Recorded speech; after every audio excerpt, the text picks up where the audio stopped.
চাঁদাবাজির দেশে পরিণত করতে চাও, তোমরা আবার গুন্ডামির দেশে পরিণত করতে চাও, তোমরা আবার সন্ত্রাসের দেশে পরিণত করতে চাও, তোমরা আবার গায়ের জোরের রাজনীতি এস্টাবলিশ করতে চাও, তোমরা আবার ওই হাসিনা যুগের মতো নারীদের উপর আক্রমণের রাজনীতি শুরু করতে চাও, তোমরা আবার প্রকাশ্যে দিবালোকে খুনের রাজনীতি শুরু করতে চাও, তোমাদেরকে আমরা লাল কার্ড দেখা দিব ইনশাআল্লাহ।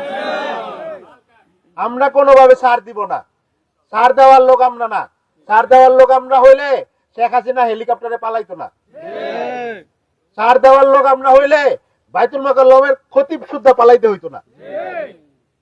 যে দালাল, যে সন্ত্রাসী, যে চাঁদাবাজি, তাদেরকে আমরা প্রতিরোধ করব ইনশাআল্লাহ।